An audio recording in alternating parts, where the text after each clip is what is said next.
नमस्कार दोस्तों, भारतीय संस्कृति में गाय को केवल एक पशु नहीं बल्कि माता का दर्जा दिया गया है।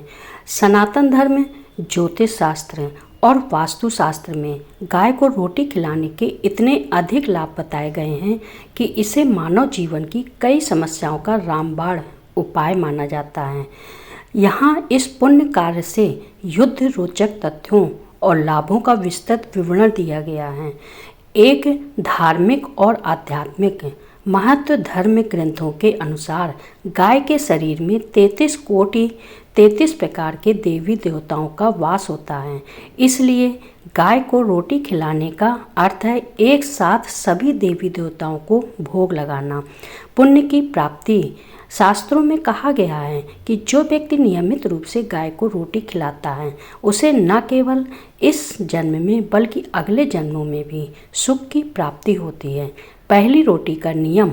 भारतीय परंपरा में घर में बनाने वाली पहली रोटी हमेशा गाय के लिए निकाली जाती है। इसे गौग्रास कहा जाता है और माना जाता है कि जिस घर में यह नियम पालन होता है वहाँ कभी अन्न और धन की कमी नहीं होती है।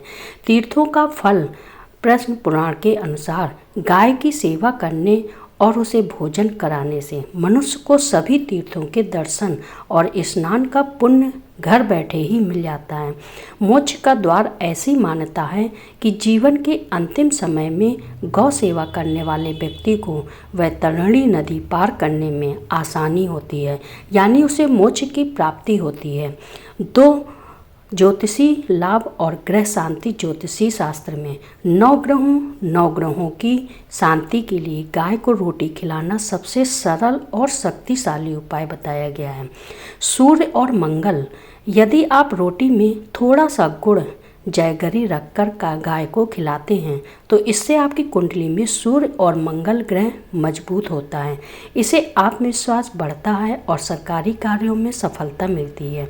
बृहस्पति रोटी पर थोड़ी हल्दी और चने की दाल रखकर गाय को खिलाने से गुरु बृहस्पति मजबूत होता है। इससे शिक्षा, विवाह और धन से जुड़ी समस्याएं दूर होती हैं।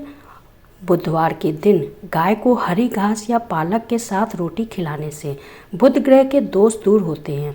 यह व्यापार और बुद्धि के विकास के लिए अत्यंत लाभकारी है। शनि और राहु केतु। काली गाय की रोटी खिलाने से शनि की 7.5 और ढैया का प्रभाव कम होता है। यदि रोटी पर थोड़ा सरसों का तेल लगाकर काली गाय को खिलाया जाए तो राहु केतु के बुरे प्रभाव समाप्त हो जाते हैं। पितृदोष निवारण। अमावस्या के दिन गाय को रोटी और चारा खिलाने से पितृदोष शांत होता है और पूर्वजों का आशीर्वाद भी प्राप्त होता है।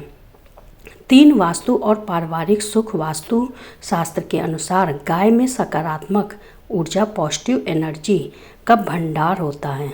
नकारात्मक ऊर्जा का नाश। जिस घर के लोग गाय को रोटी खिलाते हैं या जहां गाय आती है वहां की नकारात्मक ऊर्जा स्वतः ही नष्ट हो जाती है। ग्रह क्लेश से मुक्ति। यदि घर में बिना बात के झगड़े होते हैं तो घर की मुखिया को प्रतिदिन पहली रोटी गाय को खिलानी चाहिए। इससे घर में शांति और प्रेम का वातावरण बनता है। संतान सुख। और जिन दंपतियों को संतान प्राप्ति में बाधा आ रही हो उन्हें गाय को रोटी और गुद्दा खिलाने की सलाह दी जाती है। बच वाली गाय को रोटी खिलाना और भी शुभ माना जाता है। 4 मनोवैज्ञानिक और वैज्ञानिक दृष्टिकोण। हालांकि यह विषय आस्था से जुड़ा है लेकिन इसके मनोवैज्ञानिक और व्यवहारिक लाभ भी हैं। करुणा और दया का विकास। जब हम किसी मूर्ख प्राणी को भोजन कराते हैं, भूखे प्राणी को भोजन कराते हैं तो हमारे मन में करुणा और दया के भाव जागृत होते हैं। यह मानसिक तनाव और अवसाद को कम करने में मदद करता है। पर्यावरण संतुलन। गाय। भारतीय कृषि और पर्यावरण की रिसर्च है कि जब हम गाय का ध्यान करते हैं तो हम परोक्ष रूप से प्रकृति के संतुलन को बनाए रखने में हम मदद करते हैं। सकारात्मक सोच। गाय की उपस्थिति और उसकी सेवा करने से व्यक्ति का आवामंडल स्वच्छ होता है और मन में सकारात्मक विचार आते हैं। 5 विशेष दिनों पर रोटी खिलाने के प्रभाव सोमवार को रोटी पर मक्खन लगाकर खिलाएं, मानसिक शांति मिलेगी। और मंगलवार को रोटी के साथ गुड़ दें, कर्ज से मुक्ति और साहस मिलेगा। बुधवार को रोटी के साथ हरा चारा या पालक खिलाएं, बिजनेस दौड़ने लगेगा। गुरुवार को रोटी पर हल्दी या चने की दाल रखें, धन और विवाह के योग बनेंगे। शुक्रवार को रोटी के साथ दही या चीनी खिलाएं, घर में सुख समृद्धि आएगी। शनिवार को रोटी पर सरसों का तेल चुपड़ कर दें, शनि दोष और दुर्घटना से बचाव होगा।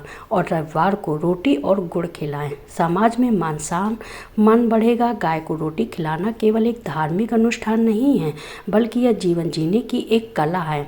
यह हमें प्रकृति से जोड़ता है, हमारे ग्रहों को अनुकूल बनाता है और हमारे मन को शांति प्रदान करता है। जो व्यक्ति निस्वार्थ भाव से गौ सेवा करते हैं, उसे जीवन में कभी भी किसी संकट का सामना अकेले नहीं करना पड़ेगा, क्योंकि ईश्वरीय शक्तियाँ सदैव उसके साथ रहती हैं। अगर आपको यह कहानी पसंद आई हो तो इस वीडियो को लाइक करें, सब्सक्राइब करें और शेयर करें।